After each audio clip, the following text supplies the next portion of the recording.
시래기 다들 좋아하시나요? 저는 된장국 중에 시래기를 넣은 시래기 된장국이 제일 맛있더라고요. 겨울철에 자주 먹는 음식 재료인 시래기는 예로부터 한국인의 밥상에 올라온 식재료라 매우 친숙하죠. 시래기는 주로 무청이나 배춧잎을 말려서 만든 것으로 과거 우리나라가 가난하던 시절 겨울철 채소로 밥상에 중요한 역할을 해왔을 뿐만 아니라 지금은 특유의 향과 식감으로 꾸준히 많은 사랑을 받고 있는데요. 시래기는 맛뿐만 아니라 몸에 좋은 성분까지 가득한 건강식품이라는 것 알고 계셨나요? 시래기의 놀라운 영양 성분과 효능 알려드릴게요. 첫 번째, 시래기의 효능은 바로 뼈 건강에 매우 좋다는 것입니다. 시래기와 뼈 건강 잘 연관지어지지 않는데요. 시래기에는 100g당 칼륨 함유량이 우유의 3배나 된다는 사실 놀랍지 않나요? 이렇게 시래기에는 칼슘이 풍부하게 들어있어서 뼈를 튼튼하게 유지하는 데 도움을 주는데요. 뼈 건강에 칼슘이 좋은 역할을 한다는 것은 다들 아시죠? 시래기는 칼슘뿐만 아니라 뼈 건강에 필수적인 비타민 D와 비타민 K도 함유되어 있어요. 비타민 D는 뼈의 칼슘 합성을 도와주고 비타민 K는 뼈의 형성과 유지에 중요한 역할을 해주는데요. 비타민 K는 오스테오칼신이라는 단백질의 생성을 촉진하여 뼈의 형성을 돕고 뼈의 분해를 억제하여 뼈 손실을 예방하는 효과가 있는 거죠. 그래서 시래기를 꾸준히 섭취하면 칼슘과 함께 다양한 미네랄들이 뼈에 좋은 영향을 미쳐 건강한 뼈를 유지하는 데 효과적입니다. 시래기를 잘 익혀서 먹으면 더 흡수율도 좋아지는데요. 이는 뼈 건강에 아주 중요한 부분이라고 할 수 있습니다. 특히 중년과 노년층에서는 뼈 밀도가 낮아져 골다공증이나 골절 위험이 높아지기 때문에 칼슘을 충분히 섭취하는 것이 중요합니다. 두 번째, 시래기는 장 건강에 좋은 영향을 미칩니다. 시래기는 식이섬유가 매우 풍부한 식품인 거 다들 아시죠? 시래기는 무청을 말린 것인데요. 그늘에 말리기만 했을 뿐인데 식이섬유가 무청의 4배 정도 된다는 사실 참 신기하죠? 시래기에 함유된 식이섬유는 장 내에서 물과 함께 팽창하여 변을 부드럽게 만들어주어 장 운동을 원활하게 도와주는데요. 이러한 작용은 장의 연동 운동을 촉진시키고 변비 예방에도 장 건강을 유지하는 데 효과적입니다. 또한 시래기는 장내 유익한 세균에게 영양을 공급하는 역할도 하는데요. 장내 유익한 세균은 시래기의 식이섬유를 먹고 번식하며 또 장에 좋은 유익균들이 자랄 수 있는 환경을 만들어주고 이는 장내 세균의 다양성과 균형을 유지하는 데 도움을 줍니다. 유익균들이 장 건강에 중요한 역할을 하기에 시래기를 섭취함으로써 장의 환경을 개선할 수 있답니다. 이뿐만 아니라 시래기에는 항염증 작용을 하는 폴라보노이드와 폴리페놀 등의 식물 화합물이 함유되어 있는데요. 이러한 식물성 화합물은 체내의 염증을 억제하고 장내 염증을 감소시키는 데 도움을 줄 수 있습니다. 시래기는 장을 건강하게 유지하고 장에서 발생할 수 있는 다양한 질병을 예방하는 데 도움이 될 수 있죠. 장 건강을 생각한다면 이제부터 시래기 꼭 섭취해야겠죠? 시래기의 놀라운 효능 세 번째는 간 해독 능력입니다. 시래기에는 항산화 작용을 하는 비타민 C와 베타카로틴이 들어있어 간 건강에 매우 좋다는 것 알고 계셨나요? 비타민 C는 보통 과일에 많이 함유되어 있다고 생각하실 텐데요. 시래기에도 비타민 C가 풍부하게 함유되어 있습니다. 시래기에 함유되어 있는 비타민 C는 강력한 항산화 작용을 가지고 있어 체내에 유해한 자유 라디칼을 중화시키고 특히 간은 우리 몸의 해독기관으로 해독작용을 잘하려면 항산화 물질이 필요한데 시래기를 섭취하면 이 항산화 성분들이 간의 해독작용을 돕고 간 기능을 강화하는 데 효과를 볼 수 있습니다. 또한 시래기에는 미네랄인 칼륨과 마그네슘도 풍부하게 함유되어 있어 이러한 미네랄은 간 기능을 지원하고 체내 독소를 제거하는 데 도움을 줄 수 있습니다. 간은 알코올이나 지방, 환경적인 유해 물질을 처리하는 중요한 역할을 하기에 시래기를 자주 섭취하는 것이 간 건강에 큰 도움이 될 수 있다는 것 꼭 기억해 주세요. 네 번째 시래기의 효능은 바로 혈관 건강에 좋은 것입니다. 시래기에는 다양한 영양소가 들어있는데 특히 혈압을 안정시키는 데 도움을 줄 수 있는 칼륨이 많이 들어있습니다. 칼륨은 나트륨을 체외로 배출시키는 역할을 하여 혈압을 조절하는 데 도움을 주고, 또한 시래기에는 비타민 K도 포함되어 있는데요. 비타민 K는 혈액 응고를 조절하고 혈관을 건강하게 유지하는 데 중요한 역할을 합니다. 고혈압은 혈관 건강에 해로운 영향을 미칠 수 있으므로 칼륨이 풍부한 시래기를 섭취하면 혈압을 조절하여 혈관 건강을 유지할 수 있습니다. 국립농업과학원에서 시래기를 가지고 연구를 진행했는데요. 시래기를 5주 동안 꾸준하게 섭취한 실험쥐군들의 혈압이 일반 대조군 쥐들에 비해 혈압이 23% 유의미하게 감소했다는 결과입니다. 특히 혈압을 걱정하시는 노년분들은 시래기를 꾸준히 섭취하면 혈관 건강을 지키고 고혈압이나 동맥경화 같은 질병을 예방하는데 도움을 줄 수 있겠죠? 몸에 좋은 시래기, 이것 까먹으면 찰떡궁합인 거 아시나요? 시래기와 함께 먹으면 좋은 음식들 바로 알려드릴게요. 시래기와 잘 어울리는 음식 첫 번째는 두부입니다. 시래기와 두부는 아주 잘 어울리는데요. 두부는 식물성 단백질이 풍부하고 식이섬유, 비타민, 미네랄 등 다양한 영양소가 풍부한 시래기와 함께 먹으면 서로 보완되는 환상의 조합이죠. 두부의 부드러운 맛과 시래기의 아삭한 식감이 조화를 이루어 맛있고 건강한 한 끼를 완성할 수 있습니다. 시래기와 두부는 모두 뼈 건강에 좋고 단백질과 칼슘을 동시에 섭취할 수 있어 노년층에게 특히 좋은 조합이라고 할 수 있는데요. 된장국을 끓이실 때 두부와 시래기를 넣어 조리하면 고소한 된장과 부드러운 두부, 그리고 시래기의 식이섬유가 서로 조화를 이루면서 소화도 잘 되고 영양도 풍부하답니다. 다른 조리 방법으로는 시래기 두부찜도 있는데요. 시래기와 두부를 함께 찜통에 넣어 찐 후에 간장, 다진 마늘과 파, 참기름 등의 양념을 넣어 시래기에 잘 묻힌 뒤 양념된 시래기를 쪄둔 두부에 돌돌 말아주는 건데요. 이렇게 요리해 드시면 부드럽고 고소한 맛이 일품이랍니다. 두 번째, 시래기와 어울리는 환상의 궁합 음식은 바로 버섯입니다. 버섯은 저칼로리이면서도 식이섬유, 미네랄이 풍부한데요. 또한 항산화 물질도 많아 면역력 강화에 매우 좋고 다이어트와 건강에 좋은 음식이죠. 버섯에는 비타민 D가 풍부해 뼈 건강에 좋고 항암 효과도 있다고 알려져 있고, 버섯 또한 칼륨이 함유되어 있어 혈압을 조절하는 데 도움을 줍니다. 시래기와 버섯을 함께 조리하면 서로의 영양이 보완되고 잘 결합되어 더욱 건강한 요리를 만들 수 있습니다. 시래기와 버섯을 함께 넣고 찌개나 국을 만들면 시래기의 깊은 맛과 버섯의 향긋하고 고소한 맛이 어우러져 맛도 좋고 영양도 가득한 한 끼가 되죠. 제가 추천하는 요리법은 시래기와 버섯을 밥에 함께 밥을 짓는 것인데요. 이렇게 밥을 짓게 되면 조리도 간편하면서 고소한 맛과 식감이 어우러진 시래기 버섯밥이 완성된답니다. 꼭 한번 드셔보세요. 세 번째, 시래기와 된장은 궁합이 잘 맞습니다. 많은 분들이 시래기 하면 된장국이 먼저 떠오르죠. 시래기 된장국은 많은 분들이 좋아하는 국이죠. 된장국에 들어가는 된장은 콩을 발효시켜 만든 전통적인 한국 발효식품으로 장 건강에 매우 좋은 음식인 거 다 아실 거예요. 된장은 유산균이 풍부하여 장에 좋은 영향을 미치고 풍부한 단백질과 다양한 아미노산을 함유하고 있는데요. 시래기와 함께 먹으면 장 건강을 더욱 향상시킬 수 있습니다. 시래기는 부드럽고 고소한 맛을 가지고 있어 된장과 함께 조리하면 된장의 구수한 맛과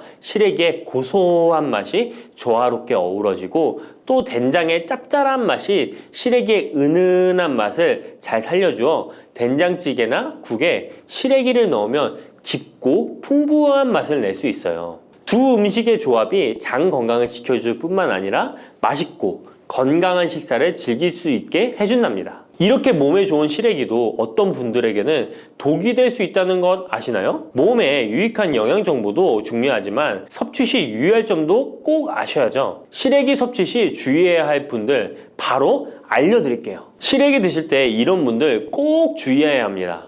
첫 번째는 신장이 약하신 분들입니다. 시래기에는 칼륨이 많기 때문에 몸에 유일한 작용을 하지만 한편으로는 신장이 약한 분들에게는 꼭 주의가 필요한데요. 시래기에 풍부한 칼륨은 신장 기능이 약한 사람들에게는 칼륨 섭취를 과도하게 하게 되어 문제가 될 수 있습니다. 칼륨은 신장에서 배출되기 때문에 신장 기능이 저하된 분들은 시래기를 과도하게 섭취하지 않도록 주의해야 해요. 특히 고혈압이나 신장 질환이 있는 분들은 전문가의 조언을 받고 섭취량을 조절하는 것이 좋습니다. 시래기 드실 때 주의해야 하는 분 두 번째는 바로 소화기관이 약하신 분들입니다. 시래기는 식이섬유가 풍부한 식품으로 이 역시 몸이 건강한 분들에게는 유익한 성분이지만 소화기관이 약해지신 분들이 과도하게 섭취하게 될 경우 위장에 부담을 줄 수 있어요. 특히 장이 민감한 분들은 식이섬유가 장을 과하게 자극하고 불편하지 않게 하기 위해서 과식하지 않도록 주의하는 것이 좋습니다. 너무 많은 양을 먹으면 배가 불편하거나 소화불량을 일으킬 수 있기 때문에 적당히 섭취하는 것이 중요하다는 것 꼭 유의해 주세요. 들깨를 이렇게 드시면 당뇨와 혈당이 싹 사라지고 치매도 예방할 수 있어요. 들기름, 들깨하면 무엇이 생각나시나요?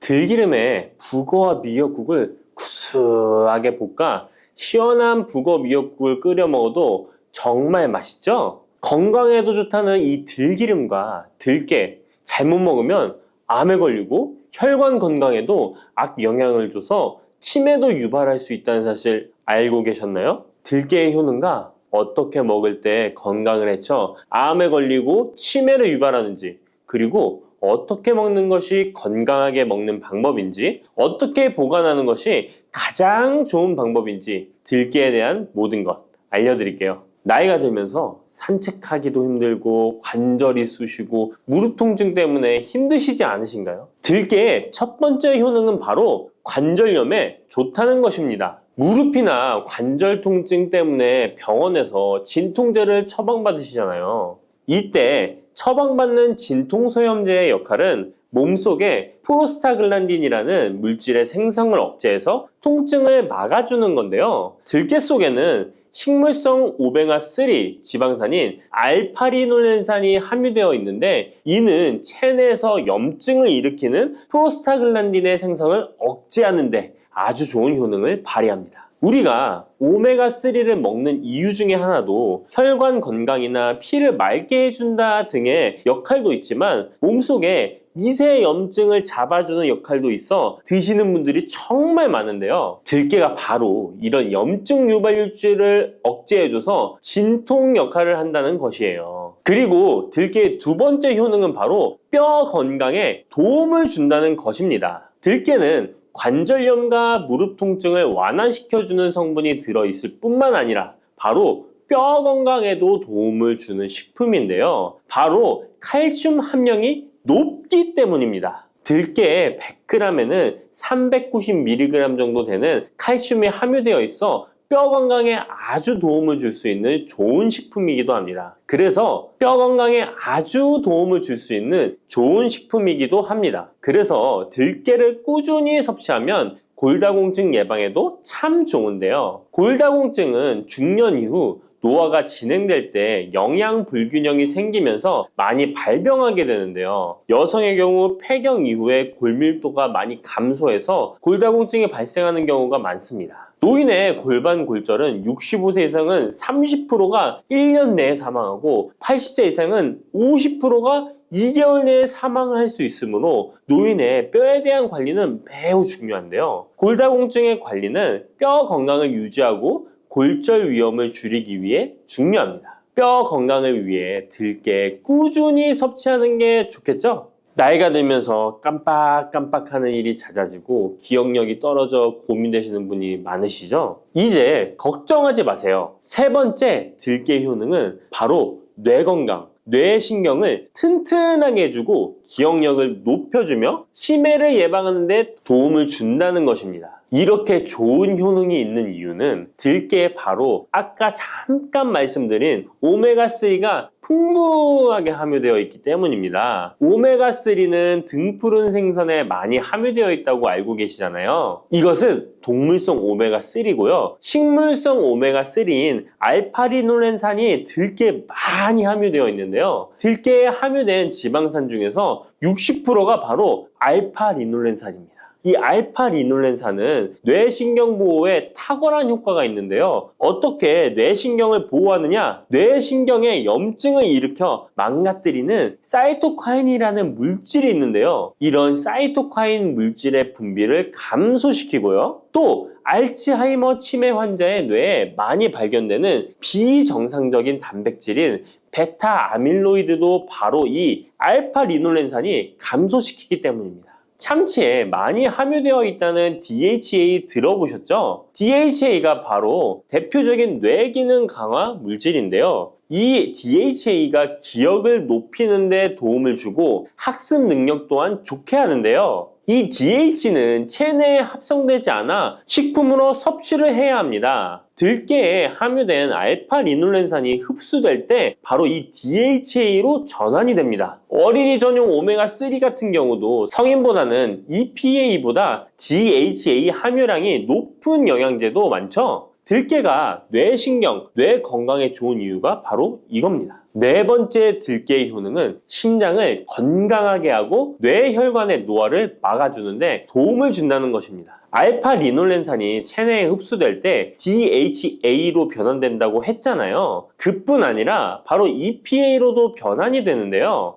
이 EPA가 어떤 역할을 하냐면 바로 혈소판 응집을 억제해 혈관에 혈전이 생기는 것을 방지하는 효능이 있습니다. 그리고 혈관을 튼튼하게 하는 효능과 혈액의 중성지방과 나쁜 콜레스테롤인 LDL을 낮추고 좋은 콜레스테롤인 HDL을 높여주는 역할도 합니다. 미국의 심장협회에서는 허혈성 뇌졸중, 심장마비로 인한 돌연사, 관상동맥 질환 등의 위험을 감소시키기 위해 매주 1에서 2회 이상 오메가3 지방산이 풍부한 등푸른 생선을 섭취하는 것이 도움을 준다고 발표했습니다. 그런데 이 오메가3 지방산의 함량을 살펴보면 100g당 오메가3 지방산의 함량이 연어에는 11.5g, 고등어에는 9.9g, 들깨에는 무려 63.1g이나 함유되어 있습니다. 정말 많이 함유되어 있죠? 들깨에는 연어에 비해 5배 이상 들어있다는 것입니다. 들깨를 꾸준히 드셔서 혈관도 건강하게, 심장도 튼튼하게 유지하시기 바랍니다. 다섯 번째 들깨의 효능은 바로 변비에 좋다는 것입니다. 들깨의 껍질에는 식이섬유가 풍부한데요. 들깨 100g에는 18g 정도로 풍부한 식이섬유가 함유되어 있습니다. 이 식이섬유는 장내에서 수분을 흡수하게 되는데요. 수분을 흡수하여 대변을 무르게 하고 장 운동도 촉진하여 변비를 예방하는 데 도움을 주는 것입니다. 또한 불포화 지방산이 풍부한데요. 들깨에 함유된 리놀렌산이 대장의 염증을 억제해주고 변비로 인해 발생할 수 있는 대장질환 또한 예방하는 데 도움을 줄 수 있습니다. 여섯 번째 들깨의 효능은 바로 췌장을 건강하게 하는데 도움을 준다는 것입니다.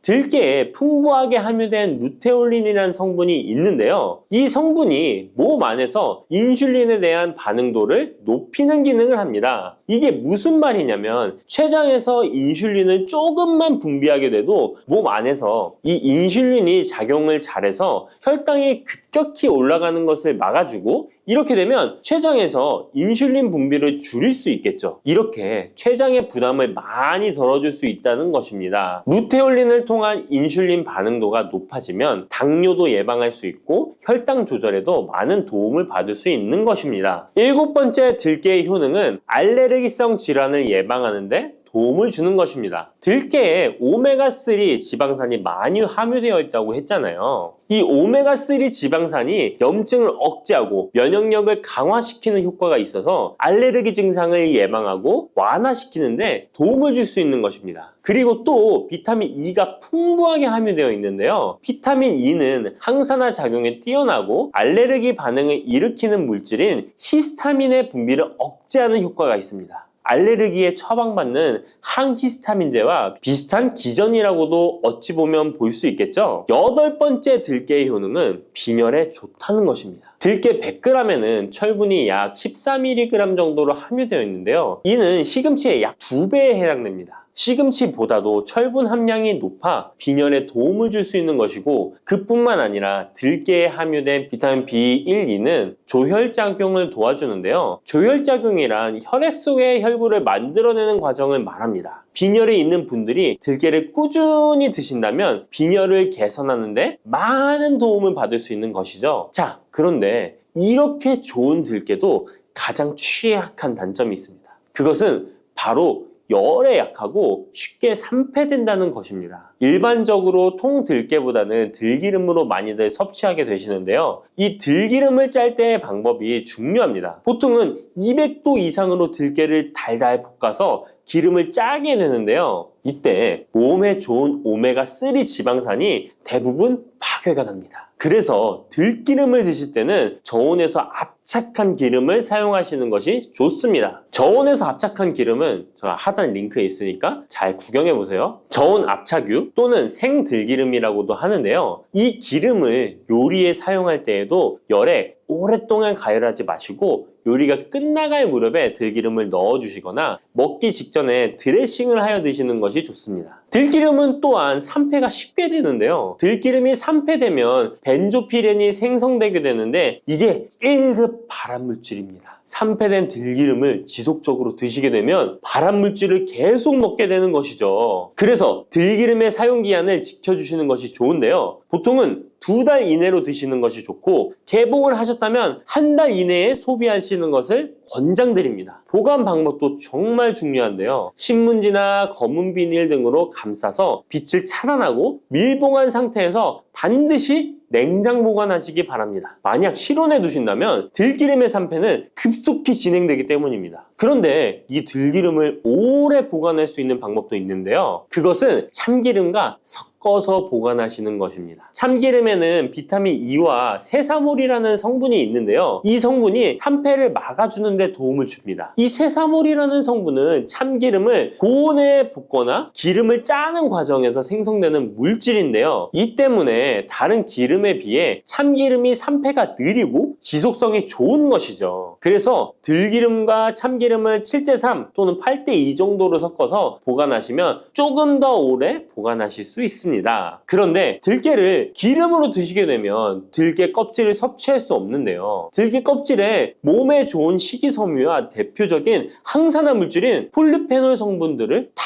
버리게 되는 것입니다. 그래서 들깨를 제대로 드시려면 들기름보다도 통들깨 자체로 드시는 것이 좋습니다. 마트에 가면 통들깨보다도 들깨 가루를 많이 판매하시는데요. 들깨 가루는 산패가 빨리 되기 때문에 통들깨를 구매해 드시길 바랍니다. 통들깨를 구매하시면 그 안에 작은 돌이라든지 이물질이 들어있어 세척을 잘 해주셔야 되는데요. 세척하는 방법 알려드릴게요. 먼저 들깨를 물에 담가 씻어줍니다. 그리고 물 위에 뜨는 것만 채로 걷어 옮겨주시기 바랍니다. 그렇게 하면 바닥에 이물질만 남는데요. 이것을 버리고 또 물에 담가 씻어주고 물 위에 뜨는 것만 채로 걷어 옮겨주시면 됩니다. 이 같은 작업을 3번, 4번 반복해주면 되는데요. 이렇게 하면 통들깨를 깨끗하게 세척할 수 있습니다. 깨끗하게 세척한 통들깨는 자연 건조해 주셔도 되긴 하지만 시간이 오래 걸리니 팬에 담아 약한 불로 건조시켜 주시거나, 쉬운 방법은 전자레인지를 이용하시면 됩니다. 전자레인지를 이용한 건조 방법 알려드릴게요. 세척한 통들깨를 접시에 담아 주시고요. 이렇게 해서 5분 정도 돌려주시고요. 상태를 확인해 줍니다. 아직 덜 건조되었을 거예요. 한 번에 오랜 시간 전자레인지에 돌리면 들깨가 탈 수 있으니까 이렇게 5분 정도씩 돌려가며 상태를 확인해 주면서 완전히 건조될 때까지 이 작업을 해주시면 됩니다. 완전히 건조된 통들깨는 그냥 스푼으로 떠서 드셔도 되고요. 먹을 만큼씩 믹서기에 갈아서 음식에 넣어 드셔도 되고, 통들깨 자체로 음식에 넣어 드셔도 됩니다. 이렇게 하시면 들깨를 산패되지 않은 상태로 신선하고 건강하게 버리는 것 없이 드실 수 있습니다.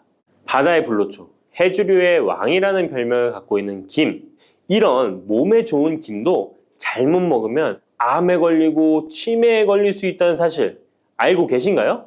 아무리 좋은 음식도 제대로 알고 드실 때 건강을 지키는 보약이 될 수 있는 것이죠. 식탁 위에 빼놓을 수 없는 반찬, 김의 효능 5가지. 김을 드실 때 주의해야 될 분들, 그리고 김과 함께 먹으면 보약이 되는 최고의 음식과 김을 굽는 방법, 좋은 김을 고르는 방법까지 김에 대한 모든 것 알려드릴게요. 입맛도 없고 마땅한 반찬도 없을 때 김 하나만 있어도 밥 한 그릇 뚝딱 해치울 수 있지 않나요? 저도 마찬가지지만 저희 아이들도 김 하나만 있어도 반찬 투정 안 합니다. 이렇게 밥 반찬으로도 최고지만 요즘 전 세계에서 우리나라 문화에 열광을 하며 우리나라 음식에도 관심이 많은데요. 최근에는 특히 바로 이 김에 대한 관심도 높아졌습니다. 냉동김밥이 어마어마하게 많이 팔리면서 김에 대한 인기도 높아져 과자처럼 간식으로 김을 많이 먹고 있다고 하네요. 전 세계적으로 선풍적인 인기를 끌고 있는 김의 첫 번째 효능은 바로 뇌를 건강하게 해서 치매를 예방하는 데 좋다는 것입니다. 김에는 뇌신경을 활성화시키는 비타민 B1과 비타민 B2가 풍부하게 들어있는데요. 이 비타민들이 뇌세포의 건강을 유지하고 신경 전달 물질을 생성하는데 도움을 주어 기억력을 향상시키고 뇌를 계속해서 활성화시켜줍니다. 또한 미네랄 성분들이 풍부하여 뇌 기능을 활성화하는 데 도움을 주어 치매를 예방할 수 있습니다. 그리고 김에는 포피란이라는 수용성 식이섬유가 풍부하게 함유되어 있는데요. 이 포피란은 혈관 내에 나쁜 콜레스테롤 LDL 수치를 떨어뜨려주는 효능이 있습니다. 따라서 혈관 내의 혈전 생성을 막아주고 동맥경화도 예방하여 혈액순환을 좋게 함으로써 뇌에도 혈류를 원활하게 해주는 것입니다. 또 김에 함유되어 있는 알긴산이라는 성분이 있는데요. 이 알긴산도 콜레스테롤이 혈관에 쌓이는 것을 방지하고 몸 밖으로 배출시켜주는 역할을 해줍니다. 국립부경대학교 연구팀의 연구 결과에 따르면 알긴산은 혈관 내의 중금속과 노폐물을 흡착하여 제거하고 혈액 속 중성지방 및 콜레스테롤을 억제하여 피를 맑게 하고 성인병 예방에 놀라운 기능을 한다고 보고하고 있습니다. 이러한 성분들의 효능으로 뇌에 필요한 영양분을 충분히 공급하고 노폐물을 빨리빨리 배출할 수 있게 되어 머리도 맑아지고 뇌신경을 튼튼하게 해주는 것이죠. 이러한 김과 계란을 함께 드시면 엄청난 시너지 효과를 누릴 수 있는데요. 계란에는 비타민 B1, 2와 콜린이라는 성분이 풍부한데 이 성분들이 뇌신경을 활성화하는 데 큰 도움을 줄 수 있습니다. 그 이유를 살펴보면 콜린은 뇌의 신경 시스템에서 중요한 역할을 하는 아세틸콜린이라는 물질의 주 성분인데 아세틸콜린은 신경 전달 물질로 뇌세포 사이에서 정보를 전달하는 역할을 해줍니다. 바로 이 콜린이 충분히 공급되어야 기억력, 학습 능력, 그리고 인지 기능을 유지할 수 있습니다. 이뿐만 아니라 김은 계란에 부족한 비타민 C를 보충해주고 계란은 김에 부족한 비타민 D를 보충해줘서 서로가 정말 잘 어울리는 식품이 되는 것입니다. 계란과 김이 만나면 정말 뇌 기능에 필요한 보약이나 다름이 없는 것이죠. 김의 두 번째 효능은 식물성 단백질 공급원의 최고봉이라는 것입니다. 김에 함유된 단백질의 양은 소고기보다도 많은데요. 소고기가 단백질이 풍부하다고 알고 계시잖아요. 소고기 100g당 단백질의 함량은 20g이고요. 김 100g당 단백질의 함량은 30g입니다. 소고기보다 김에 단백질이 많이 들어있다니 놀랍지 않나요? 마른 김 5장에는 계란 1개에 함유된 단백질의 양이 들어있다고 합니다. 그런데 이 단백질에 식물성 단백질과 동물성 단백질이잖아요. 이 둘을 함께 먹을 때 더욱 흡수가 잘 되어 건강에 좋은데요. 이 김과 계란을 함께 먹을 수 있는 정말 좋은 방법 알려드릴게요. 김 계란말이는 많이들 해 드시잖아요. 반찬으로 만들어 먹기도 편하고 맛도 좋아 많이들 드시는데요. 그것 말고 계란김전을 알려드릴게요. 먼저 김을 먹기 좋은 크기로 잘라주시고요. 한쪽에 놓아줍니다. 적당한 용기에 계란을 깨주시고요. 속은 한 꼬집으로 약간 간을 해줍니다. 다음에 계란을 풀어줍니다. 이제 김을 2장씩 포개어 계란물을 앞뒤로 잘 묻혀준 다음에 기름을 두른 팬에다 부쳐주시면 됩니다. 정말 쉽죠? 이렇게 김과 계란을 함께 드시면 맛도 좋고 건강도 챙길 수 있는 밥상 위에 보약이 된답니다. 세 번째 김의 효능은 항산화 작용입니다. 몸 안에 활성산소가 많아지게 되면 활성산소가 세포를 공격하여 노화시킬 뿐 아니라 암세포로 변이시켜 암을 발생시키기도 하는데요. 김에는 이런 활성산소를 제거시켜 줄 수 있는 강력한 항산화 물질인 베타카로틴이 풍부하게 함유되어 있습니다. 대표적인 강력한 항산화 물질인 베타카로틴은 당근에 많이 함유되어 있다고 다들 알고 계시잖아요. 당근보다 김에 베타카로틴이 더 많이 함유되어 있습니다. 당근 100g에는 5.516mg이 함유되어 있고 김 100g에는 무려 22,500mg이나 함유되어 있습니다. 당근보다도 4배 정도 많은 베타카로틴이 함유되어 있는 것이죠. 놀랍죠? 오늘 놀랄 일이 많은 것 같네요. 이 베타카로틴은 우리 몸속에서 비타민 A로 전환이 되는데요. 비타민 A 하면 무엇이 생각나시나요? 네, 생각하고 계신 건 맞습니다. 바로 눈이죠, 눈. 비타민 A는 시력을 보호하고 야맹증을 예방하는 데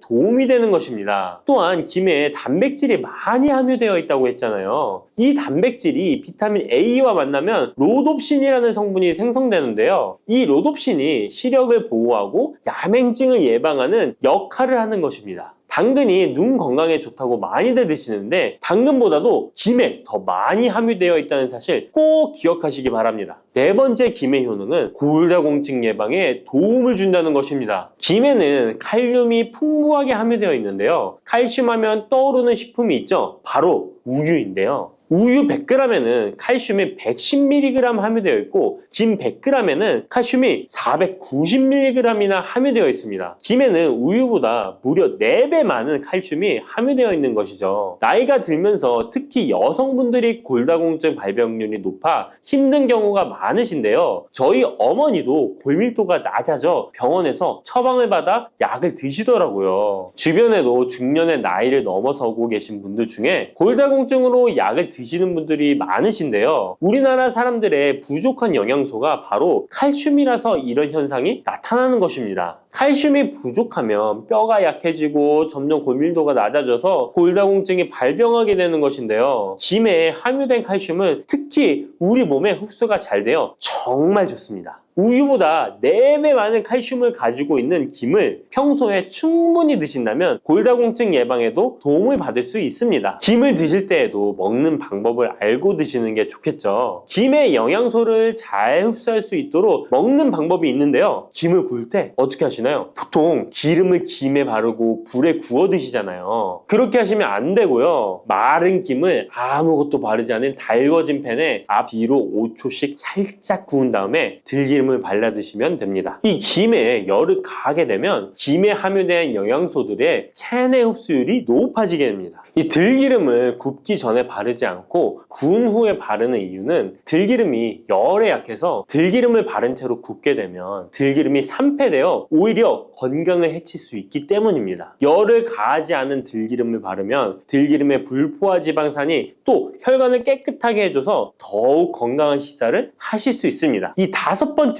김의 효능은 당뇨를 완화시키는 데 도움을 준다는 것입니다. 당뇨병이 있는 분들은 비타민 B12가 결핍되어 있는 분들이 많은데요. 김에 바로 이 비타민 B12가 풍부하게 함유되어 있어 당뇨를 완화시키는 데 도움이 되는데요. 2017년 한국식품과학지에 실려있는 연구에서 당뇨 환자들이 김을 섭취하면 혈당 수치를 낮추는데 도움이 된다고 보고했습니다. 이는 김에 함유된 비타민 B12 때문이라고 밝혔습니다. 당뇨 환자는 비타민 B12가 결핍되기 쉬운데요. 그 이유는 비타민 B12는 고기에 보통 많이 함유되어 있는데 당뇨 환자의 식단은 채식인 경우가 많아서 비타민 B12를 섭취할 수 있는 기회가 적어지기 때문입니다. 또한 당뇨 환자에게 처방되는 메트포르민 계열의 성분들의 약물이 비타민 B12의 흡수를 방해해 비타민 B12가 결핍될 가능성은 더욱 높아집니다. 당뇨 환자들은 고혈당으로 인해 신경이 많이 손상이 되는데요. 이 때문에 손발끝이 저리거나 통증이 오는 신경합병증이 발생하게 됩니다. 이 증상을 완화시키고 신경이 손상되지 않도록 보호하는 역할을 비타민 B12가 해주는 것입니다. 이런 이유로 당뇨 환자는 비타민 B12의 섭취를 신경 써서 해주는 것이 좋지만 말씀드린 대로 육류 식단은 또 당뇨 환자의 식단에 잘 들어가 있지 않죠. 그래서 비타민 B12가 풍부한 김을 김을 섭취하는 것이 당뇨 환자에게 정말 좋은 대안이 되는 것입니다. 비타민 B12의 하루 권장 섭취량은 2.4mg인데요. 이는 자르지 않은 김 한 장만 섭취해도 충분히 섭취할 수 있는 양입니다. 당뇨가 있는 분들이라면 오늘부터 식사하실 때 김을 꼭 드셔야겠죠? 다만 시중에 판매되는 조미김은 기름에 구워지고 그 기름이 산패될 가능성이 높아 오히려 건강에 해로울 수 있으니까 알려드린 대로 마른 김에 기름을 바르지 않고 달궈진 팬에 살짝 구워 드시기 바랍니다. 그런데 이렇게 평소에 많이 드시고 계신데 잘못 드시면 건강을 해칠 수도 있다는 사실 알고 계신가요? 특별히 갑상선이 약하신 분들은 김을 섭취하는데 주의하셔야겠습니다. 갑상선은 우리 몸에서 가장 중요한 내분기 기관 중 하나인데요. 갑상선은 목 부분 기관지 아래에 위치한 나비 모양의 내분비 기관입니다. 중요한 여러 기능을 하지만 그 중에서도 특별히 대사율을 조절하는 기능을 합니다. 갑상선에 T3, T4 호르몬을 분비하여 우리 몸의 에너지 소비와 체온 조절을 하는데 중요한 역할을 하는 것입니다. 그리고 갑상선 호르몬은 신경 시스템의 정상적인 기능을 유지하는데 꼭 필요한데요. 이 호르몬이 제대로 분비가 되지 않아 수치가 너무 높거나 낮게 되면 우울증, 불안 증세,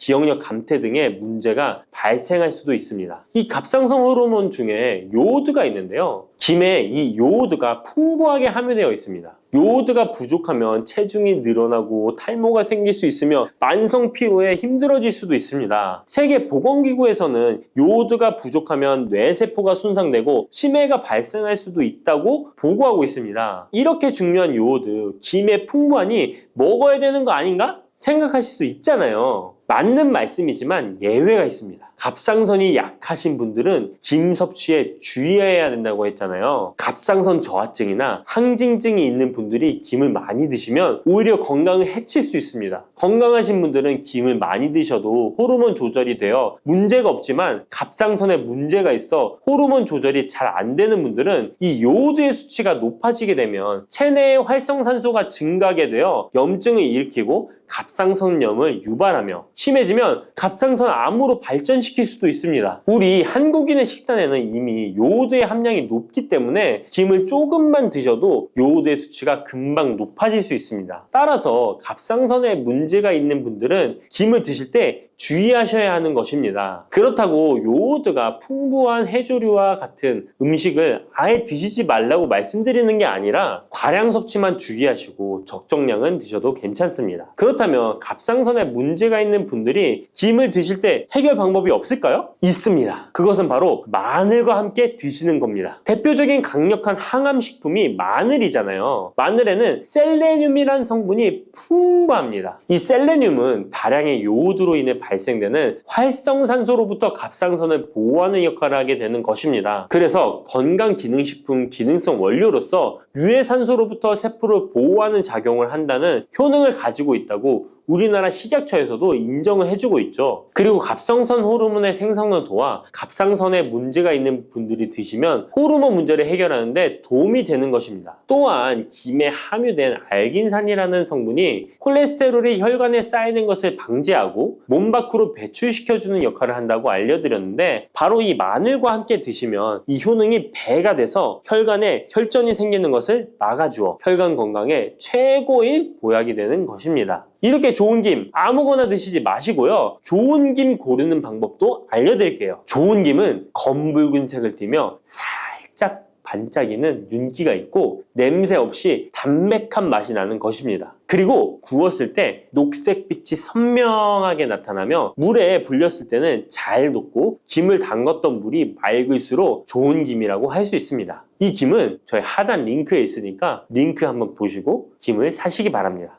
쑥 잘못 먹었다가 맹독 때문에 응급실로 실려갈 수 있어요. 얼마 전 시골 마을에서 쑥 때문에 한바탕 큰 소동이 있었는데요. 마을 사람 7명이 쑥을 먹고 응급실에 실려갔던 거예요. 도대체 왜 그들은 응급실에 실려간 걸까요? 봄이면 향긋한 향과 쌉싸름한 맛으로 많이 먹는 쑥이 사실 정말 잘 알고 드셔야 한다는 건데요. 잘못 알고 먹으면 이 마을 사람들처럼 응급실에 실려갈 수 있다는 거예요.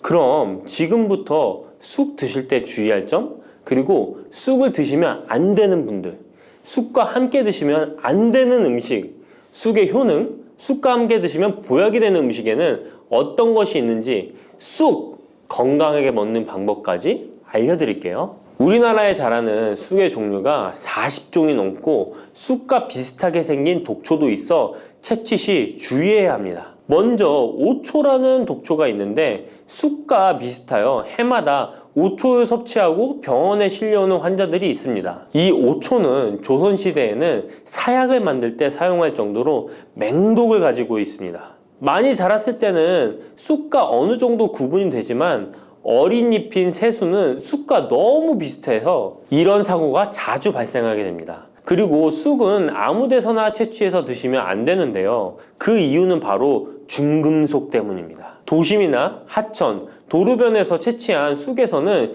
기준치 이상의 발암물질인 중금속이 검출되고 있어 쑥을 채취할 때는 각별히 주의하시고 웬만하면 안전하게 재배하여 판매되는 쑥을 드시는 것을 권장합니다. 또한 쑥 자체에서도 독성이 있어 주의가 필요한데요. 소화기관이 약한 사람이 과하게 섭취할 경우 복통, 설사 등의 문제가 발생할 수 있습니다. 임산부가 쑥을 드시면 자궁수축을 유발하여 조산이나 유산의 위험을 증가시킬 수 있습니다. 쑥의 독성은 봄에 채취할 때보다 여름에 채취한 싹에서 강하게 나타나게 됩니다. 쑥의 독성으로 인해 알레르기를 일으킬 수 있는데 재채기, 콧물, 눈물이 나며 두드러기, 복통의 증상이 나타날 수 있으며 심하면 호흡곤란이 생길 수 있습니다. 평소에 복숭아, 사과, 해바라기 또는 국화와 식물로 인해 알레르기 반응을 일으키는 분들은 특별히 주의하셔야 합니다. 몸에 열이 많은 분들도 쑥을 함부로 드시면 안 됩니다. 쑥이 몸에 좋다고 하여 계피,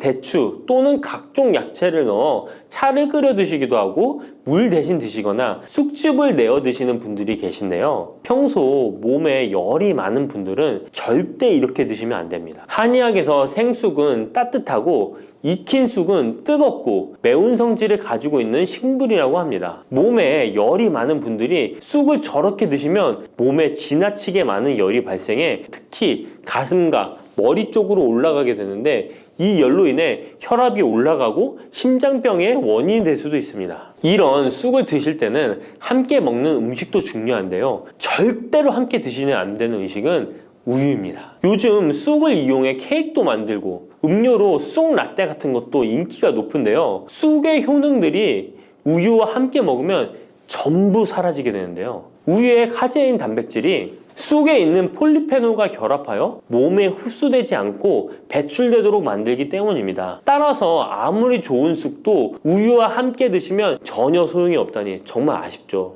이때 한 가지 방법이 있습니다. 우유 대신 아몬드유나 오트밀 같은 대체유를 사용하시면 이런 문제는 바로 해결이 가능해요. 그렇다면 쑥은 이렇게 주의할 점만 있을까요? 당연히 쑥에는 우리 몸에 좋은 효능들이 많은데요. 쑥의 효능 4가지 바로 알아볼게요. 첫 번째, 쑥의 효능은 염증 제거에 탁월한 효능을 발휘합니다. 쑥은 예로부터 약초로 많이 사용되어 왔고 현대 한의학에서도 쑥은 약재로 많이 사용하고 있습니다. 특히 쑥은 민간요법으로 상처에 붙여 감염을 방지하거나 혈관 내의 염증을 제거하는 데 사용되었는데요. 이러한 쑥의 사용법은 과학적으로도 올바른 방법으로 인정되고 있습니다. 이러한 항염증 효능은 쑥에 함유된 타닌 성분 때문인데요. 타닌은 몸속에 유해물질을 배출하는 데 도움을 주며 쑥 특유의 떫은 맛을 내는 역할도 하지만 항염, 항알러지 작용으로 아토피와 같은 알러지 체질을 개선하는 데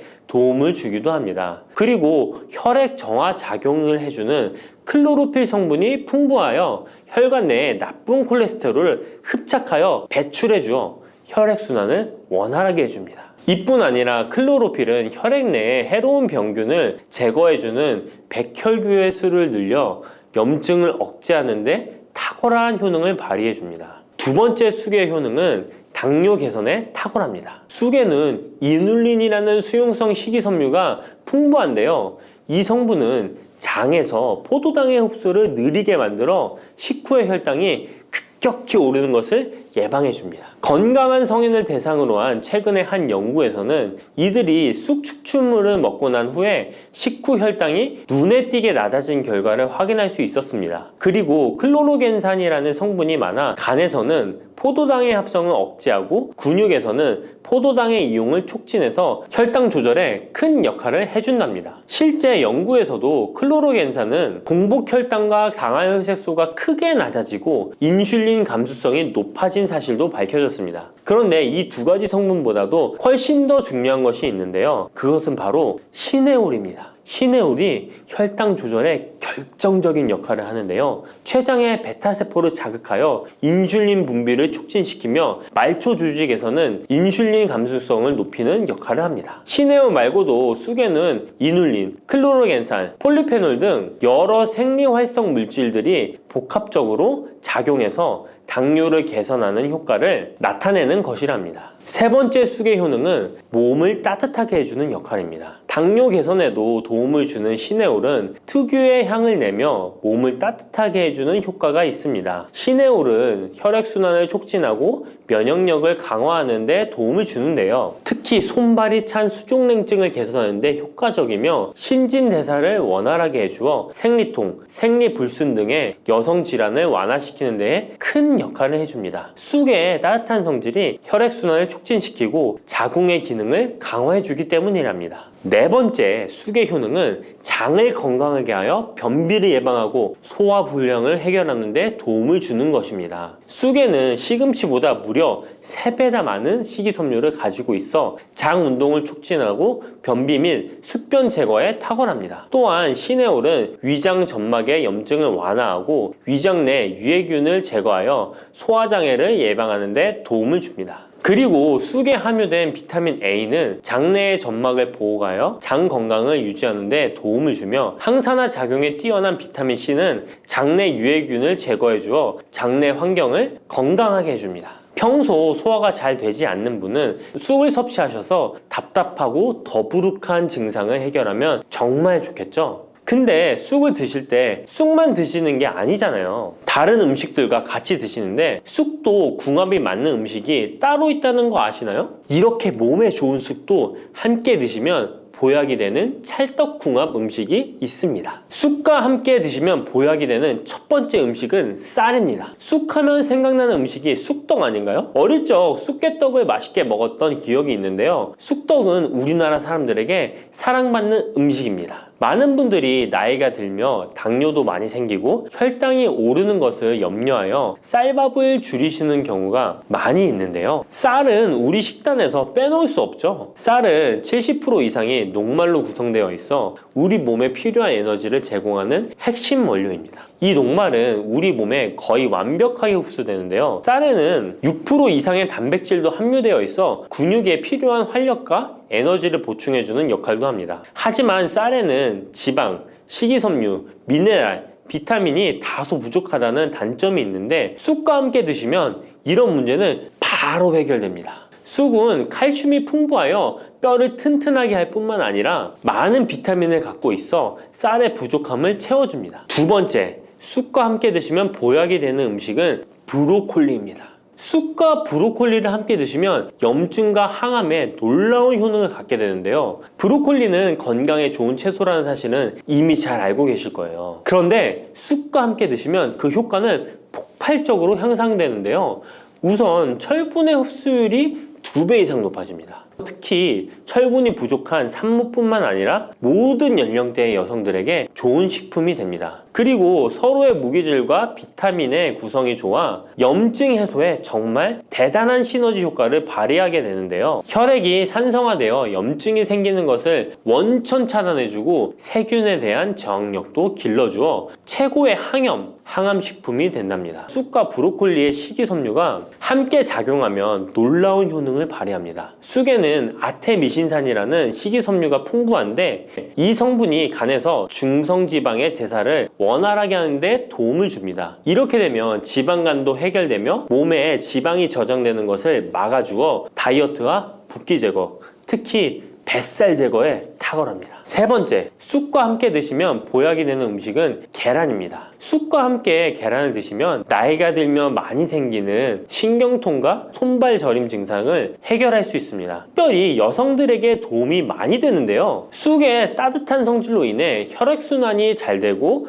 몸의 붓기와 독소를 제거해주는 효과가 좋아 신경통, 저림 같은 증상을 진정시키는데 놀라운 효능을 발휘하는 것입니다. 계란의 단백질과 쑥이 만나 근육을 단단하게 만들어줍니다. 계란에는 단백질과 항산화 성분이 풍부하지만 비타민 C가 부족한데 쑥에 많은 비타민 C가 있어 계란의 부족한 부분을 채워줍니다. 쑥의 칼륨과 미네랄은 혈액 속에서 세포의 균형을 지켜주고 폐를 정화하여 폐 질환도 완화시켜줍니다. 또한 골다공증과 같은 뼈 질환을 예방해주기도 합니다. 그리고 쑥과 계란을 함께 드시면 뇌 건강에도 좋은데요. 계란의 콜린과 쑥의 비타민이 함께 기억력과 인지 능력을 향상시켜주고 뇌세포를 보호하여 치매를 예방해줍니다. 네 번째, 쑥과 함께 드시면 보약이 되는 음식은 콩나물입니다. 콩나물과 쑥은 식이섬유와 필수 아미노산이 풍부하여 소화 기능을 강화시키는데 탁월한 시너지를 발휘합니다. 콩나물에는 다양한 비타민과 미네랄이 풍부하여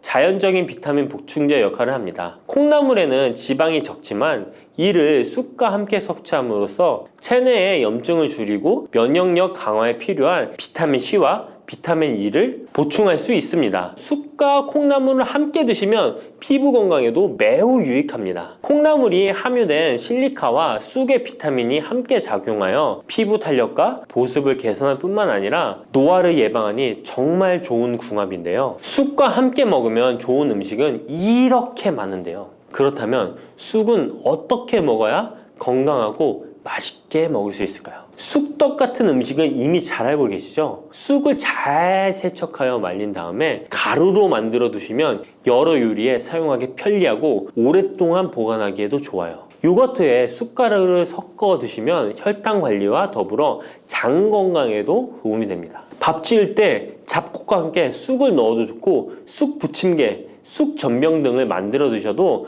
맛과 향이 좋습니다. 계란물에 쑥가루를 넣어 계란말이를 해 드셔도 되고 계란찜이나 계란국에 쑥을 넣어 드셔도 됩니다. 계란찜이나 계란말이를 만들 때 브로콜리까지 넣어 드시면 건강에 더욱 좋은 음식이 된답니다. 팥을 이렇게 드시면 당뇨 사라지고 뱃살 쏙 빠져요. 여러분, 겨울에 동지가 되면 우리가 무엇을 먹나요? 바로 팥죽이죠. 또 겨울 간식으로 이 팥이 들어간 붕어빵, 호빵 같은 간식도 자주 먹는데요. 이 팥과 함께 먹으면 보약과 같은 효과를 만들 수 있는 식품들도 있고 또 잘못 먹으면 오히려 건강에 마이너스가 되는 음식도 있습니다. 그래서 오늘은 이 팥의 효능 8가지와 드실 때 주의할 점, 그리고 함께 드시면 좋은 음식 4가지에 대해 알려드리겠습니다. 팥하면 생각나는 음식이 있으신가요? 저는 사람들이 평소에 팥을 많이 안 먹는다고 생각했는데 의외로 팥이 들어간 음식이 많이 있더라고요. 대표적인 음식은 시루떡이 있고요. 겨울에 간식으로 많이 먹는 붕어빵, 또 제과점에서 사 먹는 빵들에도 팥이 많이 들어있습니다. 여름엔 팥빙수도 많이 먹고요. 겨울엔 팥죽도 종종 먹게 됩니다. 자,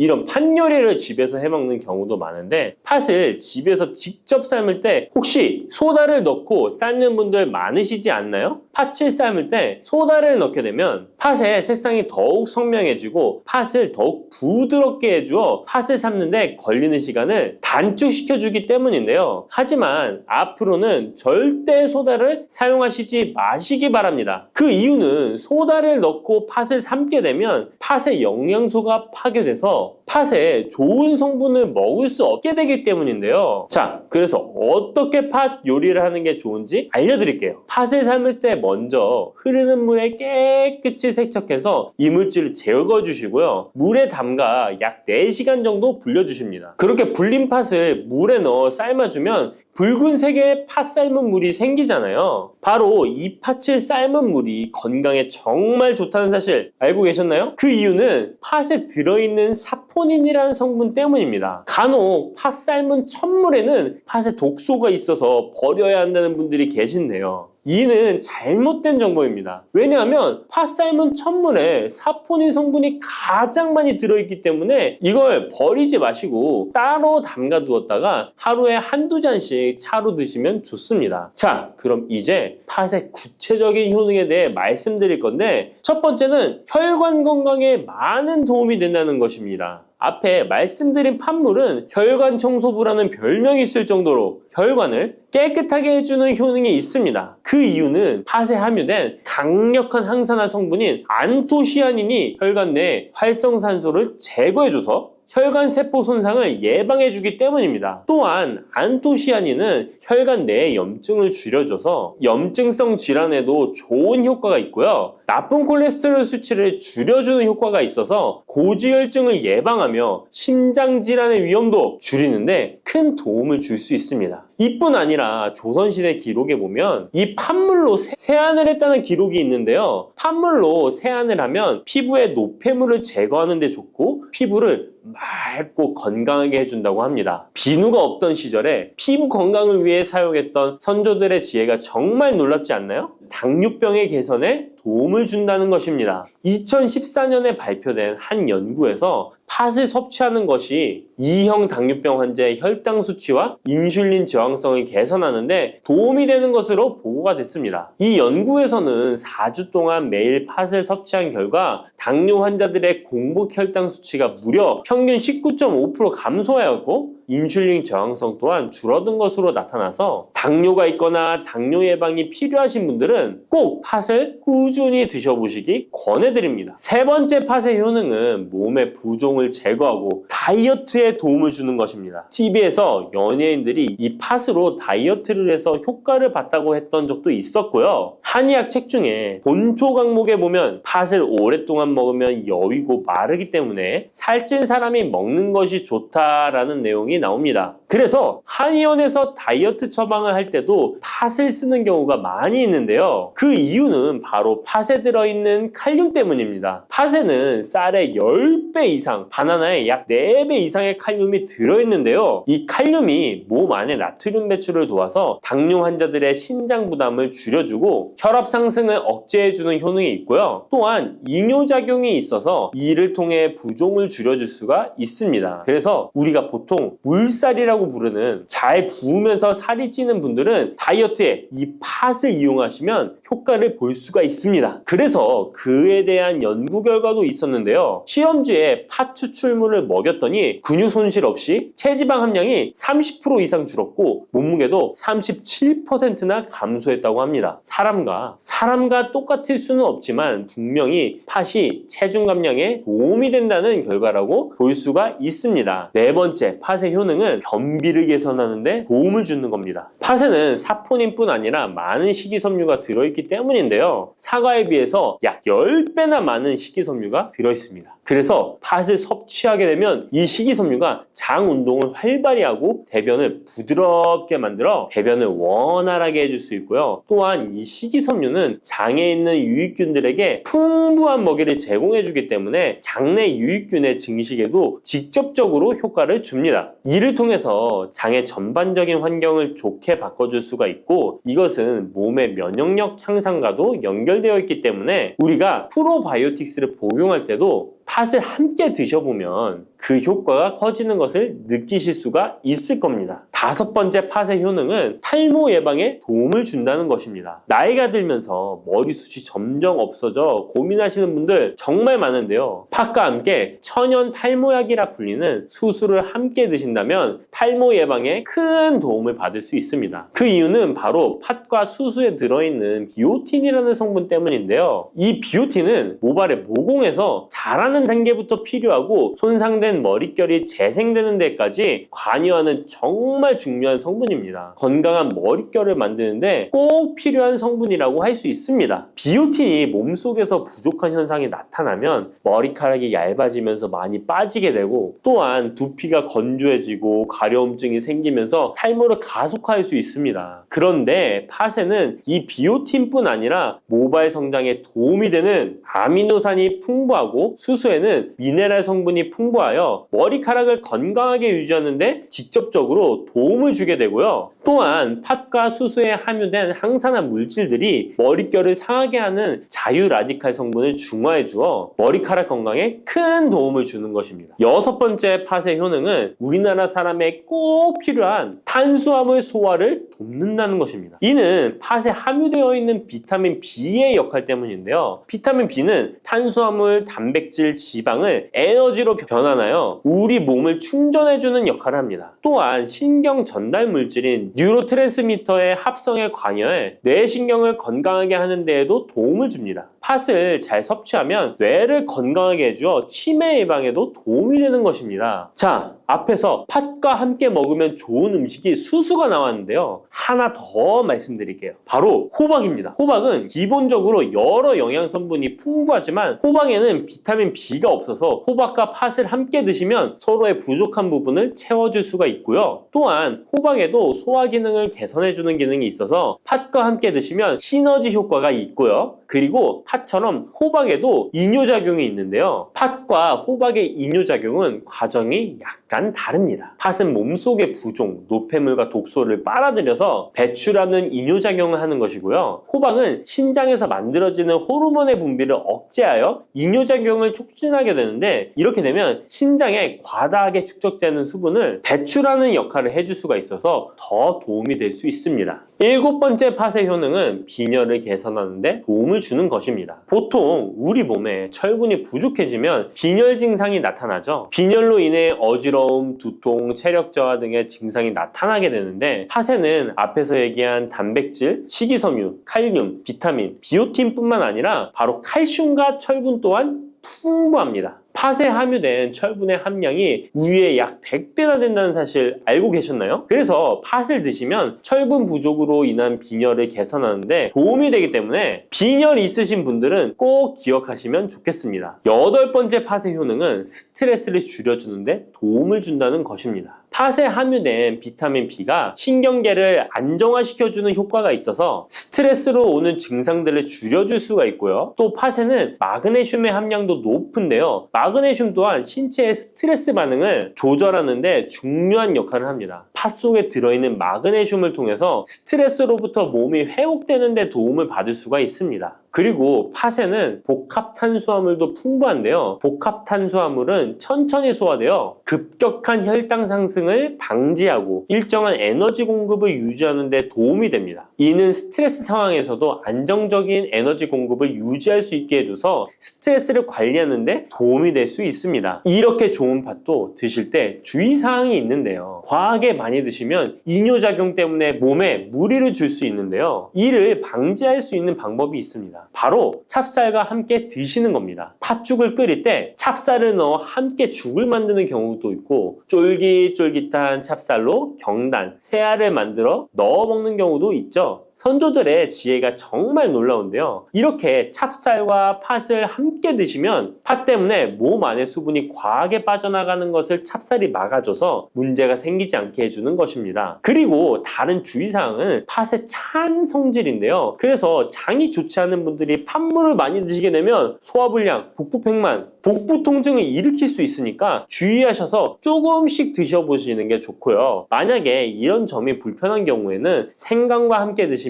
그 불편함을 줄일 수가 있습니다. 생강의 따뜻한 기운이 팥의 차가운 기운을 중화시켜줘서 장에 무리를 덜 주게 되고요. 그리고 팥에는 항암 효과가 뛰어난 안토시아닌이 풍부한데 생강에도 생강의 매운맛을 내는 진저롤과 쇼가올 성분이 몸속의 발암물질을 제거해주는 효과가 있어서 함께 드시면 상승 효과를 볼 수가 있습니다. 그리고 이때 생강을 쪄서 말려서 드시면 이런 효과가 약 10배 정도 증가된다고 하니까 꼭 기억하시면 좋겠습니다.